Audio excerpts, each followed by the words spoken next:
Okay, here we go. This is parts 3 and 4, pages 77 through 152 of Abundance by Peter Diamandis and Stephen Coulter.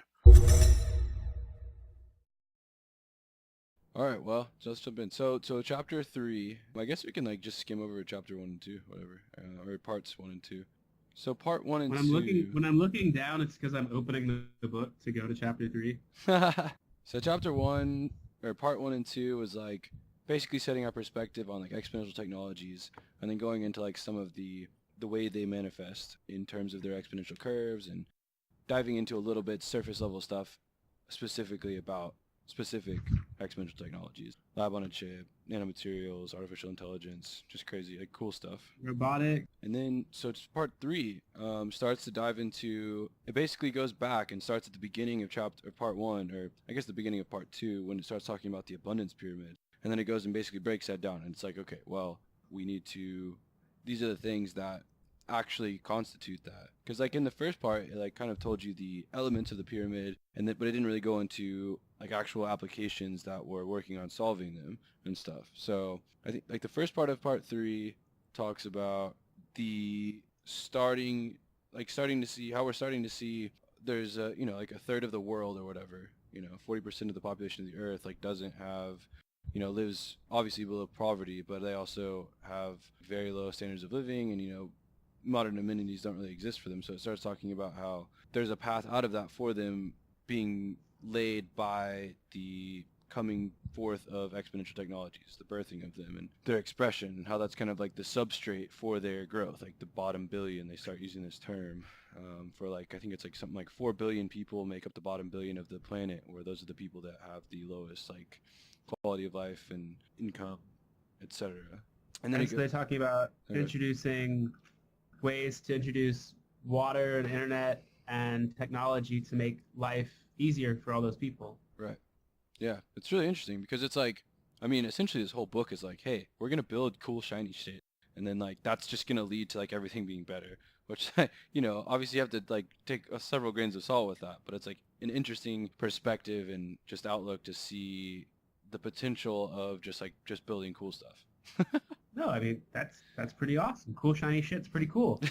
Right. I thought it was interesting when he was talking about, says Robert Wright, who wrote Non-Zero, The Logic of Human Destiny. He wrote, next humans started a completely second kind of evolution, cultural evolution, the evolution of ideas, memes, and technologies. Amazingly, that evolution has sustained the trajectory that biological evolution had established towards greater complexity and cooperation. I thought that's really interesting because you look at human history, and we've been obviously iterating on, cultural iterations exist. Culture changes over time, and we'd like to think that it's probably been building on itself, and civilization is the result of positive improvement, or improvement at least, in culture, cultural evolution.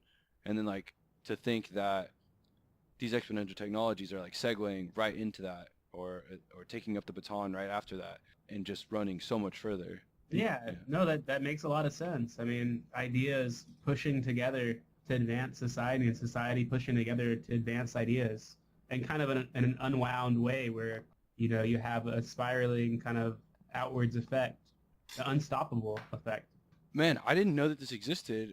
I think I've heard the term before, but cognitive surplus.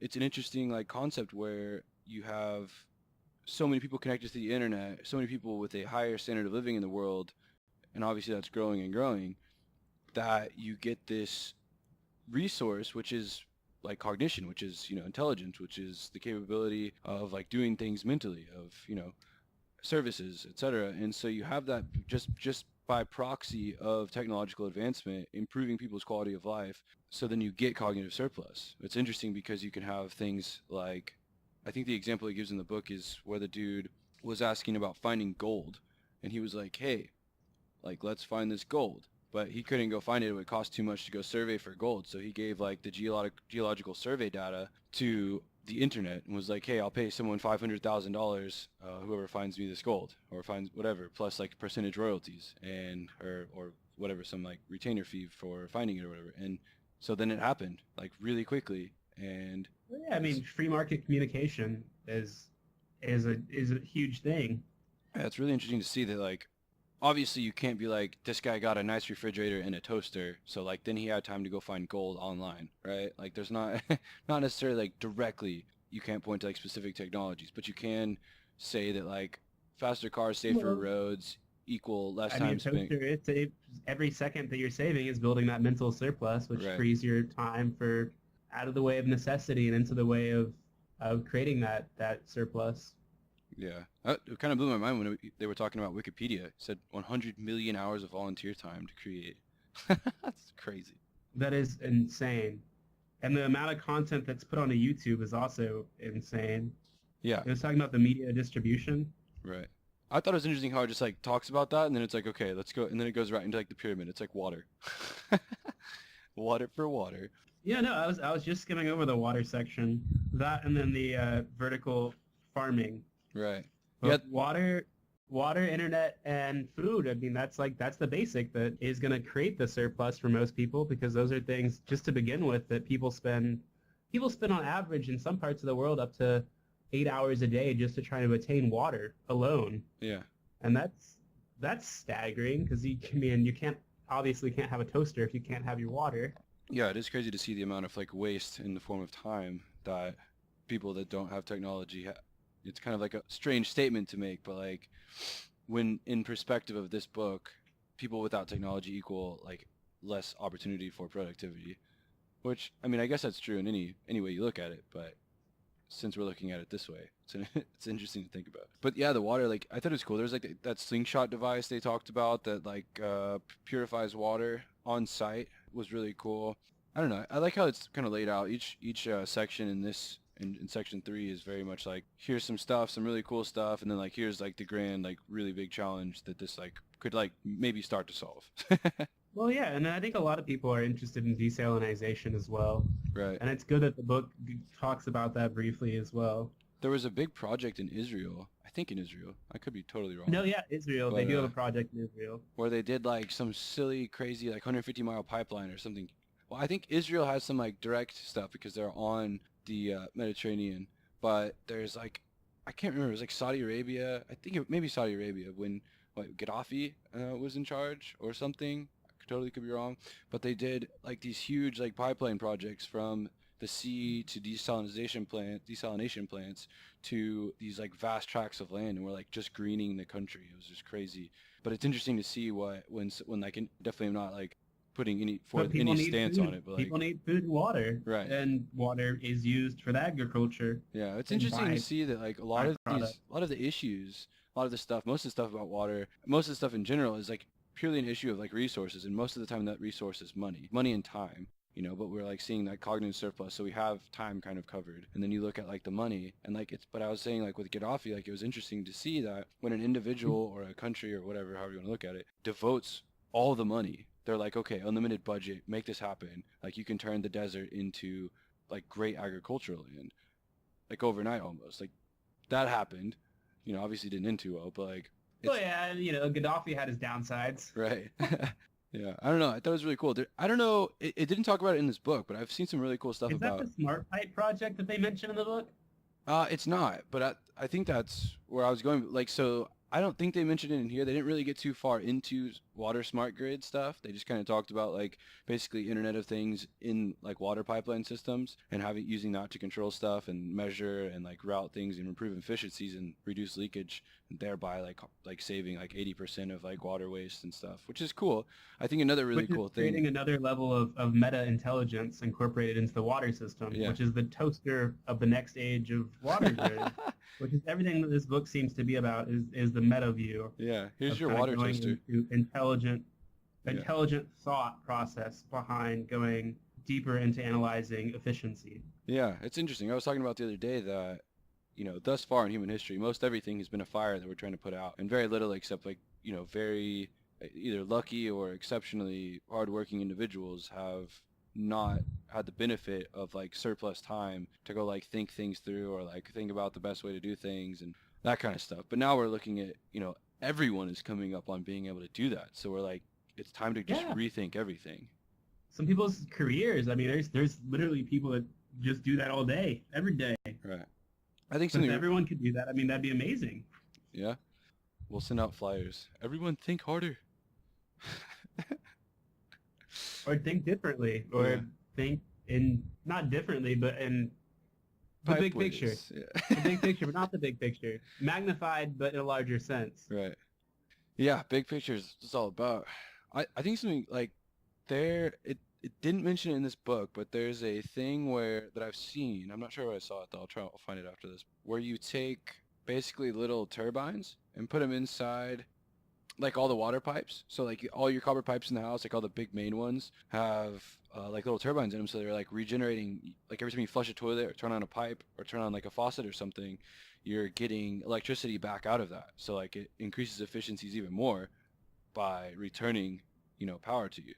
That's pretty Yeah, cool. Pretty cool idea. that's really a great idea. I tried to research smart toilets, and I don't know how much progress we've made in this department. There's like a town in, I want to say Japan, that is like super crazy about recycling and stuff, and there's also a place, maybe Sweden, somewhere in Scandinavia, that does some sort of like waste energy capture from toilets and stuff, but not very many I places. I could totally see Sweden doing that because it's an isolated place in a lot of ways, Yeah, or somewhere like maybe Greenland.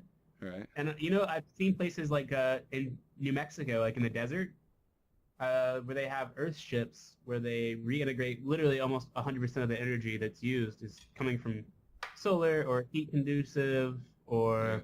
I mean, different standards of electricity, but all the water, even the wastewater, is being recycled. Like the majority, I think almost 100% of the water there on site comes from the rain, and then they put it through a pond system, which go through the entire house, and then the fish living in the pond system, which they also eat, poop in the water, but also clean the water, which is filtered through plants, which are planted throughout the house. Yeah. And so all the water is then cleaned by the plants, and then is naturally reverse osmosized in the house, and then used, to pee and poop and everything, and then goes right back into the pond, which then the plants and it sounds like it'd be really gross and it would not work, but I've definitely seen those. as They're long as super you cool. limit the amount of, I guess, wastage you put out every day, somehow it works. Please don't use the restroom more than 2 times or the pond will get dirty and you'll be drinking your excrement. A- it's nuts. I think that there's an outside processing on-site system. Maybe they Yeah. have like a natural charcoal or like multi-level earth system where the water filters through it.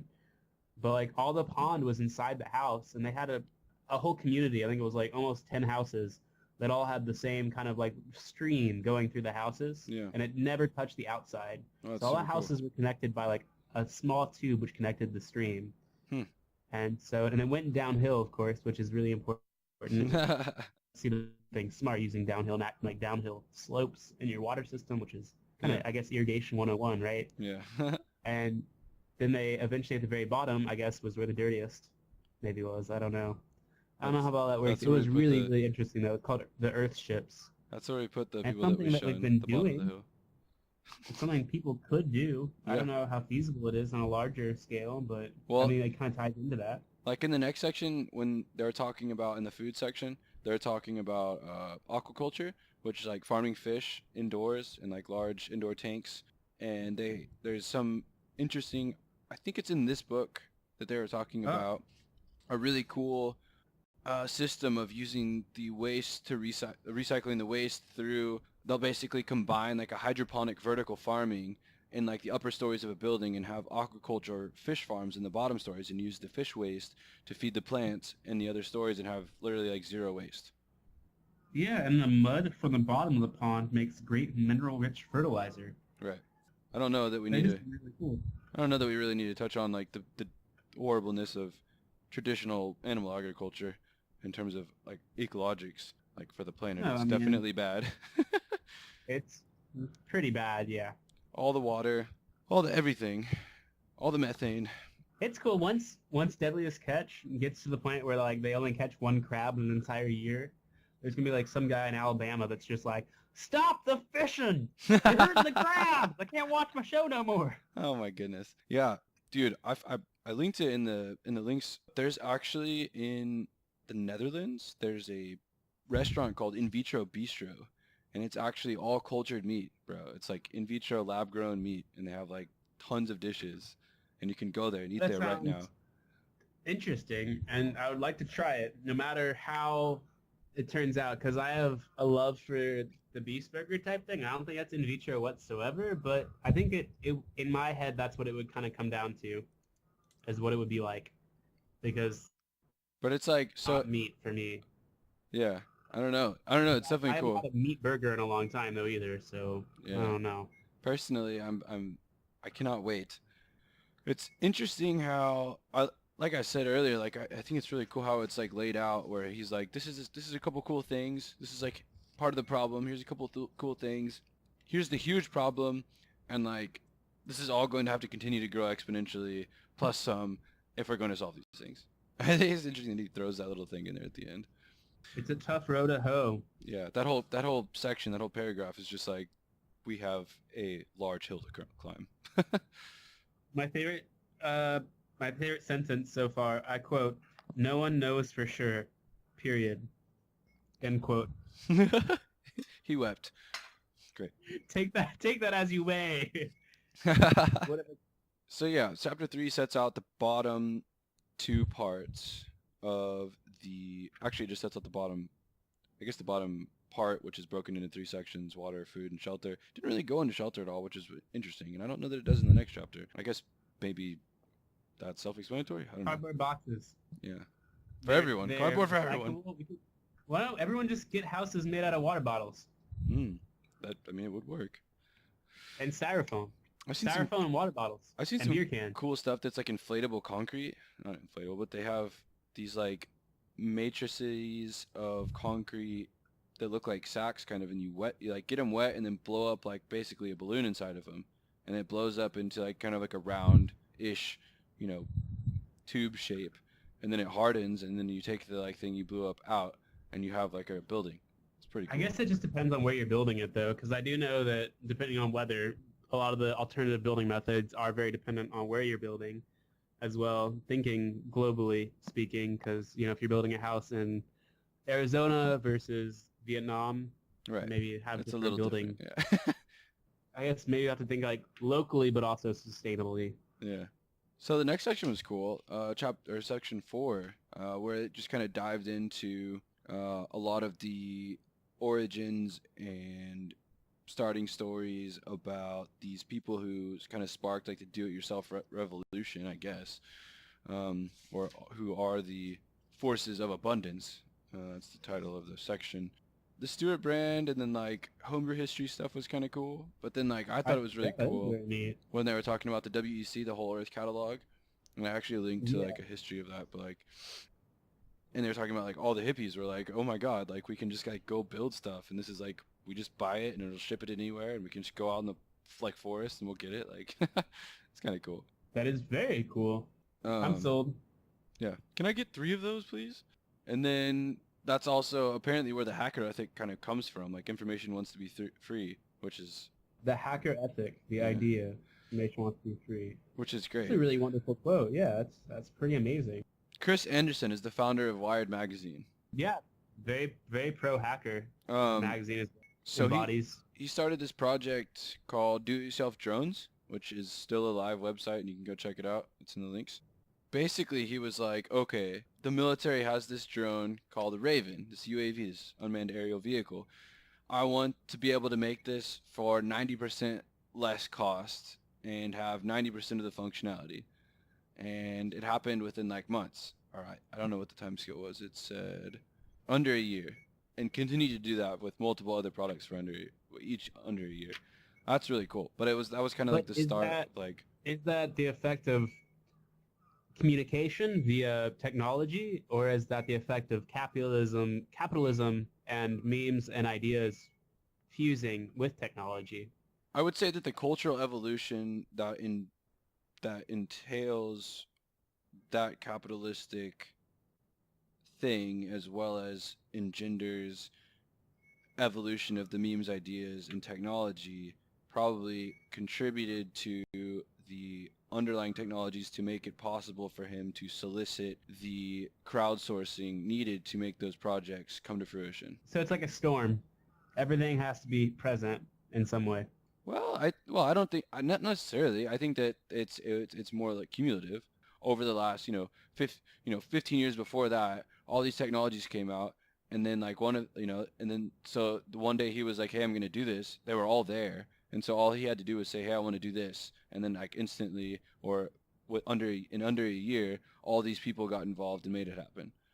So like, I don't think that all these things had to be there at once. I think that they probably all were there one after the other, or invented it, or brought to prominence beforehand at some point, not necessarily at the same time, and then they were just utilized by someone who had a specific vision or idea. IGEM, International Engineered Machine Competition.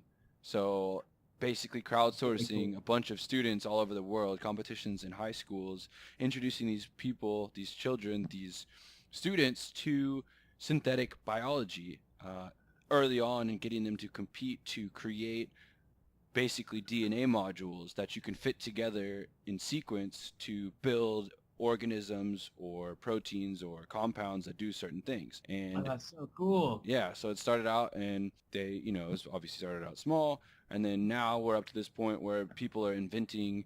We see these things where people are inventing like glow in the dark algae, or algae that goes in the ocean and like eats oil spills, or bacteria that does that. It's really interesting to see, because what they're drawing on is the work, the basically exponential work, because the growth of the competition has been so non-linear. Well, then, if your genetically modified organisms is pro you, and you're not anti-genetic experimentation, which I'm definitely not anti-genetic experimentation, which I think America should be legal genetic experimentation.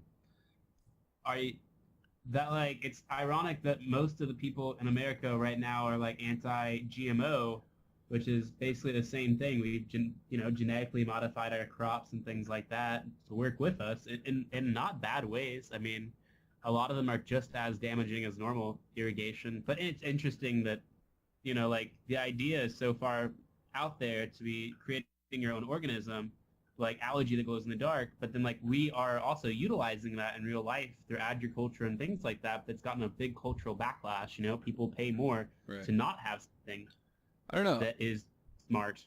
The way I see it is that up until now, up until very recently, the way we've done genetic modification has been mostly, it hasn't been wrong because we had to get here somehow. So it was just building blocks, but it's been, questionably effective in producing better things in like overall. It's definitely most genetically modified organisms, whether it be food or I guess crops that come to food crops or other things have specific utilities, like undoubtedly, other or they wouldn't come to market. But in Yeah, terms, exactly. there's been some dangers in terms of one of the biggest dangers, which he does mention in this book, is the danger of having one company, Monsanto, controlling like the global genetically modified crop industry, because that's taking away the benefits you get from capitalistic structures, which produce competition, which produces a better product for the consumer because the market can Oh speak. no, that does make sense. They have very aggressive Yeah, ways of doing things. but it's interesting because like up until now we've been like the way we got a genetically modified organism, like corn or something, is we blasted it with radiation. We just blasted the seeds with radiation, or we like took it in there and like mixed up some stuff in a solution. Those things are questionable. I think maybe that's how it started, but Monsanto with its big corn and stuff, what it was there was an invasive species. It started with cotton. There was an invasive species of bug that was eating the cotton, and they had to spray the crops, and it was using a lot of extra fertilizer, or not extra pesticide, and then the extra runoff pesticide was getting in the water system. And then that was affecting local farms as well, and also it was costing the farmers more, and they were still not effectively saving their product. And so what happened is then they, integrated that same, I think they had found the chemical that they patented, which is why I guess Monsanto is so evil to most people, is that they patented that one product, that one chemical-induced product, All right. and then they put it into their, I forgot the name of it, the chemical name, but it's like some Roundup. like Spitfire. Roundup, yeah, Roundup. I forgot the chemical name for Roundup. But yeah, they put that, and that was the big one, wasn't it? Yep. that they have like a a full catalog obviously, but and I'm not saying that like we produce these things that are radiation Can I get it if I'm induced, in the middle of a forest though, like anywhere on the Earth? That's the real question. right? Is it in the whole Earth catalog? Yeah. That's probably possible, even though it doesn't exist anymore. But they do have a website. Maybe call them. Genetically engineered organisms are like I think they'll probably always be like a holdout crowd who are going to be pandered to by the organic industry, and I don't have anything against that, and I mostly buy organic myself right now. But Oh, but most places or most crops are going to be improved by fortifying them with minerals and creating more resistant, drought resistant crops and making it so that they resist like there's just no arguing with the benefits of that. I think that the main contingency against that has been the safety of the methods and the result of those methods in the past, which is fine because it's probably right that there's probably been some negative stuff going on. But, yeah, for sure. going forward, like there's just no way that we're going to there's no reason we'd want to not use that technology. It's got so many benefits. Yeah, and we can integrate it into our own human physiology at some point one day. Yeah, well, I did link an article that's called what's it called? It's called CRISPR and Crops, and it talks about literally Oh, that's cool. the because CRISPR isn't specific to humans. It edits any DNA sequence in anything, so you can use it to go do this in plants, do this in single-celled organisms, do it anywhere, do it in people.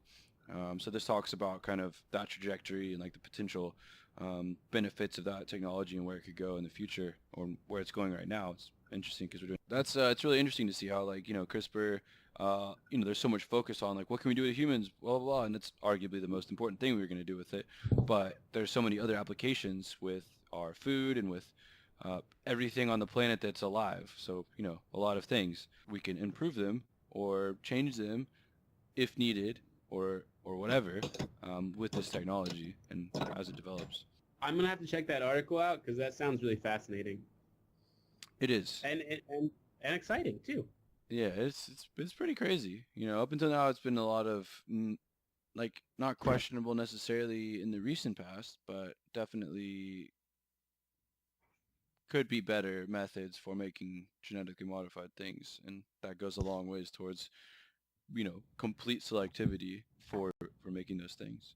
So then it goes into after it talks about genetic engineering competition, goes on to talk about like social entrepreneurs and techno philanthropists like Musk and Gates, etc., and how it all started with like Vanderbilt and Rockefeller and Carnegie. How it's really interesting to see the philanthropic mode of expression kind of shift from the public sector to the private sector via like capitalistic driving forces and these big players who they go on to talk about they call them hyper agents, who bring their human capital themselves along with their teams and stuff, and they're involved from top to bottom with these initiatives that they start, and it's so much more powerful than other things in the past, other philanthropic endeavors in the past, because of just that environment and potentials that brings along with it. So where we see like So these hyper agents, which is such a fucking cool word. That is such a cool word. right.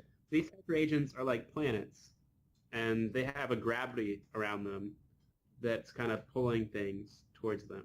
Right. Yeah, it's intense. It's super intense. Like, I think the coolest part, like, all this is neat, but obviously we see a lot of it in pop culture. It does put some perspective on it. But I think the coolest thing in here is that they're talking about, okay, here's these people. They're doing these crazy things. And by the way, they're only, like, in their 30s.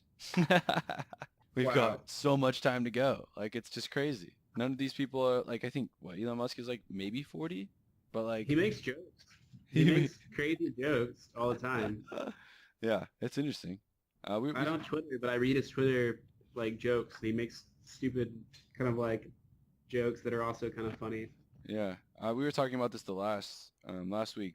It's interesting. His vision is so steadfast, and the reason for that is probably like you can listen to any of his talks, and he's pretty much saying the same thing. But that's an interesting indicator to me that the things he's saying, which sound pretty crazy, haven't changed, and he's done a lot of the things he's talked about that are necessary for those things to happen. And so it's like seems to be a pretty good indicator of like where we're headed and what's like possible and like what to look out for.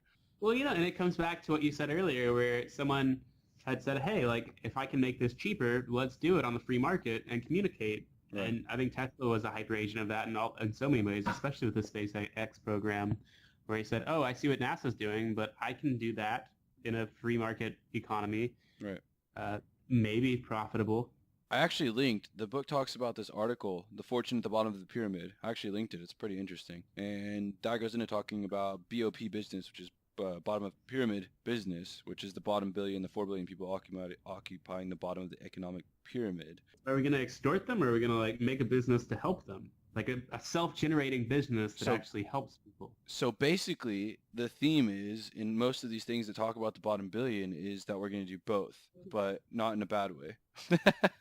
It talks a lot about how, because all these things are exponential, once you start investing technology and creating information technology and start implementing it in the market, it goes on this exponential growth curve, right? So it's talking about how basically anything, like, so say we want the planet to be green and we want the planet to be sustainable. Like we want every technology to transition into a sustainable technology, and we want like everyone to be fed and happy and like have good quality of life. And so like where's the best place to start doing that? Like traditional logic might say, let's, develop these things and sell them at high cost in the developed world, and then develop cheaper versions and sell them in the like third world, or that might not even come into the equation, selling them to the third world. So, but this goes on to say that alternatively, what we should do is commodify like things, services, goods, like cell phone networks. I linked an article about 3G and 4. It's actually a study about 3G and 4G proliferation and the projections for the next like till 2020. Talking about how once you like commodify these goods and services and stuff, what you do is then you dematerialize and you basically get them down to their base like physical cost, and then you just roll them out to the third world. And like, so by building like green technologies like water purification or like cell phone communication, cheap cell phones, and spreading them out in this huge 4 billion person market over the planet, you make enough capital to then like upscale the device and then sell it to the first world, and like all the while improving it. So it's like, it's not per se exploitation, it's utilization of the market, but which also drives, quality of life improvements for said market. No, that makes a lot of sense. It's kind of what you're saying, and I see it pioneered by people like Facebook. They're basically putting free internet in third world countries. Right. There's obviously pro bono, because they can see that there's going to be revenue generated there once they start using Facebook. Right. Yeah, it's definitely like a lot to be said about, the questionable practices about restricting the internet and like what all over the world that they're providing, and like giving free access to Facebook and stuff, like what the consequences of that on like our physiology and like mental state and like access to information. Well, to go along with everything that we're talking about, there cannot be any consequences, just side effects. Right. There's massive caveats to like any of this stuff. Most of it to do with like power and like who's making decisions and like how to like set visions correctly and like be steadfast and like good things. But I think when you're looking at a representation of the future, you can't really say there's going to be a consequence or not unless it ends in mass genocide. Right. I think you have to look at it in a historical perspective. Like if you look back 1,000 years, you don't look at you say, oh, there was this thing and the consequence. It was more of like a side effect, like unless there was thousands of people dying, right, then that's a consequence. But, if like the economy crashed in Italy for 20 years, if you look 1,000 years back, that's not a consequence. It's not like, oh, it's more of like that was the side effect of this, but like, this is how the wheel was built. And as we can see right now, like with like backlash, like hashtag delete Facebook, all this like backlash against them for like maybe tangentially connected things, but we are seeing a lot of studies and people talking about the negative effects of the specific brand of social media and social engineering that comes from things like Facebook, like social media, Twitter, Reddit, Instagram, all those things. And it's interesting, like you're right, it's like not a consequence, but it's definitely like a good experiment result to see like the negative or not the best case things that are happening with Facebook providing internet or Facebook existing. It's definitely interesting, and I think that we'll probably grow out of it and learn a lot of lessons from it. It's an interesting like transition period when we have like these things on exponential curves, and we just can't get to see them go up and then pop, or like keep going or change. And, yeah. Which is interesting. Like it goes something about speaking of going up and popping. Then it goes on to talk about the resource curse, which is kind of a colloquial term used to describe like developing countries when they find Great. a resource like oil, and so then they start developing that resource and then selling Yeah, it. we're gonna have to invade you, so I'm gonna stop you right there. We're coming for you. Oh We're God, coming. not the oil. It's my oil. But so they do I that. heard that you're not a member of the World Bank. I think you got some nukes Oh, I somewhere in the swear. basement. I swear we signed these papers last week. Oh man. But they do that, so they start selling it or developing it and then selling it, and their currency goes way up in comparison to the places around it, and then their economy becomes completely or over dependent on said resource like oil, and then demand shifts or another oil find is happens somewhere else. So I guess that's still a demand shift. Demand shifts and the economy crashes because you have this sole reliance on one resource. So it's the resource curse, and it's like this cycle South that happens. America, like every South American nation. Right, and it happens all over the world repeatedly for multiple different. It's not just oil; it's every resource. So or every Guano, major resource. guano, batshit. Right. Oh, That sorry. really happened. Yeah, yeah, It yeah. was crazy. But it's interesting because like the things that solve that are like open markets, free markets, capitalism, and rise of the free press. So it's like all you have to do to solve this resource curse is give everybody cell phones, and then like the rest takes care of itself. And it's like really crazy. It's really cool because then you like with cell phones you have like the ability for people to communicate electronically to banks and get microloans, microtasking. They can do like uh, what like would be analogous to like Favor or Uber if they're in a developing country, whatever their service is called there. They can go do that to make money, to develop their own economy, etc., and do stuff for each other. And then they can have get loans from banks, have a bank account that they've never had before. That decreases the danger from carrying around cash. That decreases the potential, the hazards of getting, paid by hand.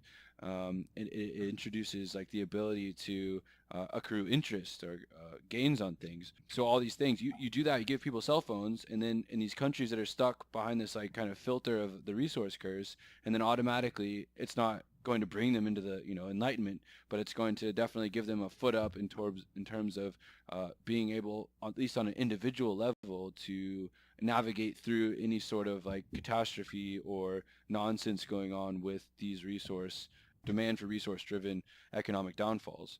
That's really interesting because like when you just let people talk to each other, communicate more freely, you open up communication, you immediately see the emergence and the like proliferation of like open markets and press. Obviously, if people can talk to each other, then it's much harder to get them not to talk to each other and not spread news and tell each other about what's happening. That would make a lot of sense. Yeah, it seems so like intuitive, but it's interesting to see it like with statistics and stuff. And If you didn't want to do all that stuff, you could just Google where is the nearest toaster store. You know? right, yeah, just go pick up a toaster You, and bam, life you solved. have a phone now. You have access to this information that you prior, information is valuable, and you have access to this valuable connective source. This is a quote from the book. They were saying that by helping disperse productivity, communication technology helps disperse power, which, as Kadir once wrote, makes it harder for individuals or groups to corner resources or advance state policies that favor narrow interests. Furthermore, the free flow of information enabled by cell phones replaces the need for a free press, and as recent events in the Middle East bear out, can have serious impacts on the spread of democracy, which is basically what we just talked about. But like, it's interesting examples it gives about that. Do they quote like the Young Turks type thing? The example they Modern use is this dude feminism named and all that? Qadir. No, there's no like direct references really. They talk about Nigeria in the 70s as reference for the resource curse. They have A a lot of groovy place, oil by the there. way. Yeah, right. But then next they go on to talk about coffee shops.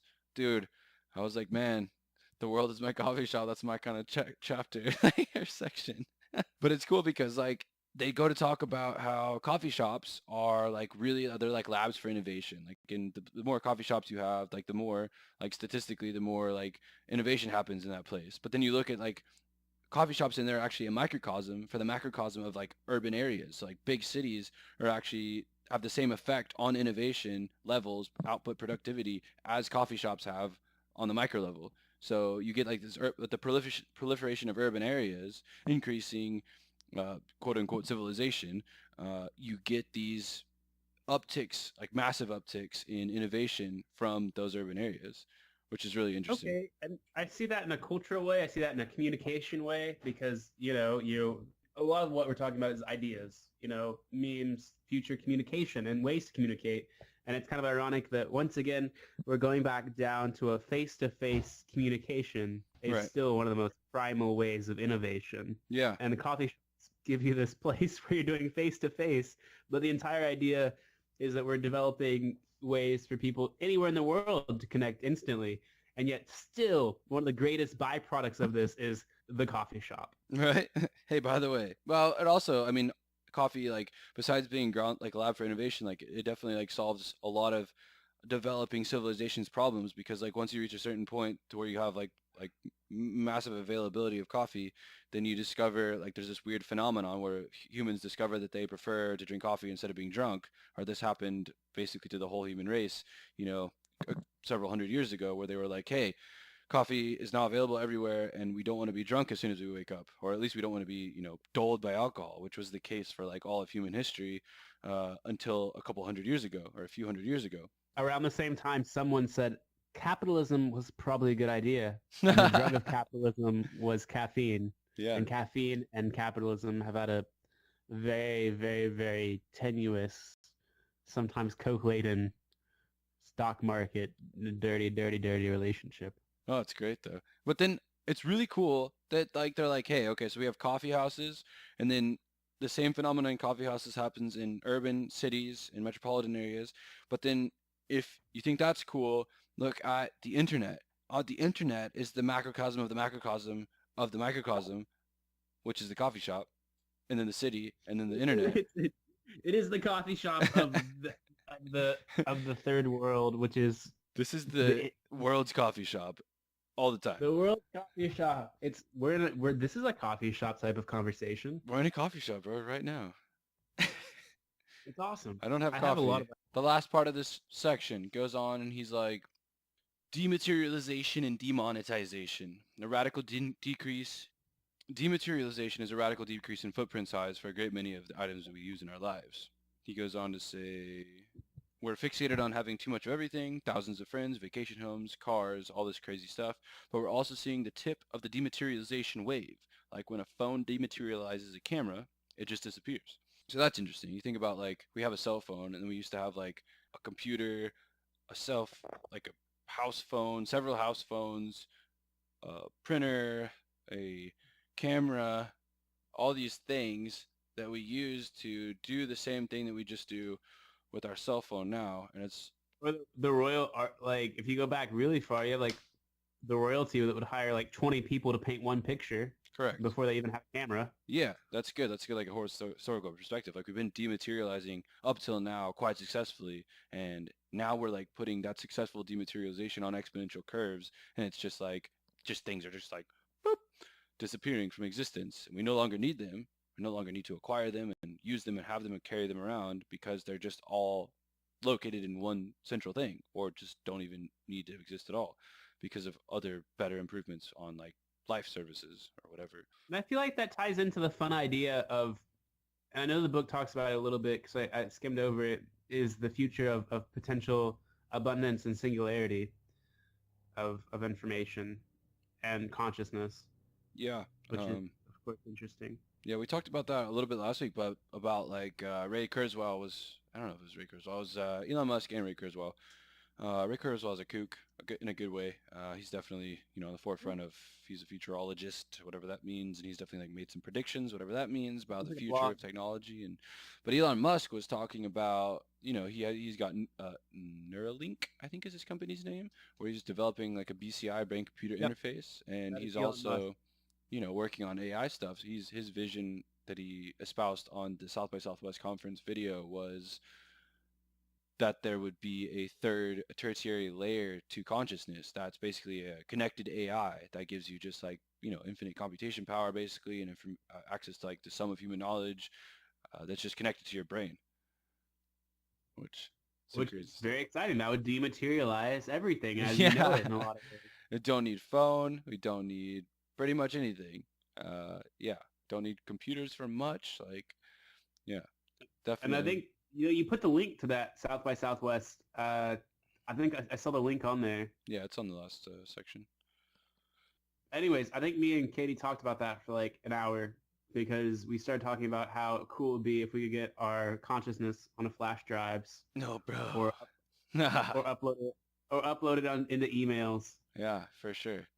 It's definitely interesting, and it's crazy. Like thinking about, I think the biggest thing this book does is switch your brain to be able to like slightly imagine exponential things being exponential all around it, like everything being exponential. And when you do that, you're like, instead of being like, oh, maybe someday will this will happen, or like looking at it like fantasy or fiction, like it's like this may happen tomorrow, like literally, like we just don't know when these technologies go above zero on their curves of evolution, then it looks like they just Man, pop out of nowhere and they just go rampant. man once sat in a dark cave drawing pictures of the animal gods, and now we have everything we have now. So the dreams of mankind have become the reality Yeah, of the future in all ways and shapes and forms. they had to wait like 1 million, 2 million years for that though. We're gonna have to wait like 5 or 2 or 1 or 0 for all these things. Oh, it's Yeah, crazy. time. That is very timely. Right? How opportune. Thank you, universe. Something I haven't heard about because I'm not an economist was where they talk about in the past, people were pulling themselves out of poverty. They needed jobs that relied on some natural resource or something that is physical and rooted in something that they can go do. Now we don't need that because the biggest commodity is ideas instead of objects. And economists refer to that as rival goods and non-rival goods. And then they explain it like this. They say, picture a house that is under construction. The land on which it sits capital in the form of a measuring tape, and the human capital of the carpenter are all rival goods. They can be used to build the house, but not another simultaneously. Contrast this with the Pythagorean theorem, which the carpenter uses implicitly by constructing a triangle with sides in the proportion of 3, 4, and 5. This idea is non-rival. Every carpenter in the world can use it at the same time to create a right angle, which is interesting. We have like these things that just work all the time for everyone, and you have the capability of But everyone doing those things, thus, which manifests itself in these like I the mean, you gig make it economy sound and like an stuff. easy tool. It is an easy tool if you have the knowledge of how to use it. Right, But the knowledge, and it is accessible now in so many ways. I guess that ties back into communication, the internet. Knowledge is more accessible. right, Tools are easier to use, but still, knowledge itself is a commodity. right. That's why today the fastest growing job category is the knowledge worker.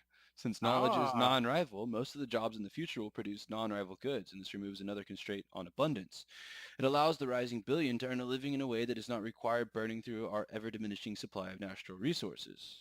And then it goes on to talk about that's dematerialization, and then there's demonetization, which is basically it says like it's exemplified by Chris Anderson's drones, where he did the UAV challenge or UAV do-it-yourself drones website and did the challenge of demonetizing and dematerializing basically the army drone to 90% cost and 90% of the functionality. So stuff like that is evident for demonetization, where we get these exponential access to knowledge, which is basically the internet, and we can apply that to make things way cheaper. Because if you have one person doing a project that takes 1,000 hours, you'll have to pay that one person a lot. But if you have 1,000 people spending 1 hour on a project, maybe in their free time, and don't have to pay them at all, then you've just increased efficiency, thereby demonetizing whatever it is you're trying to do. there's an entire middle class probably pissed off at that statement though, because you kill this like craftsman mentality Well, of I mean, the like. I think that it's just shifting. Like, I understand that, but I think that with time it'll become clear that it's not taking away the ability to craft things. It's only taking away the necessity of crafting physical things. So like just shifting to using your brain rather than But your hands. 3D printers, Right. yeah, But is that using your hands? Like, mm-hmm. that's amazing and really cool. But I mean, like, if we could 3D print, uh, you know, an entire house or a meal. We can, bro. I'll find it and link to it. But there's definitely houses that have been 3D printed completely. Like they take like a concrete 3D printer out there and they print the blocks right there and like put them all together. There's also been some things where they have like this 3D printer set up That's on like amazing. a bow arm, a boom arm rather, and it goes around and like prints out like whatever the material is that they use, like some kind of sort of like composite material, to print the actual house. But that's cool. That's it. That's the end of Is chapter anyone, 4, part is 4. anyone else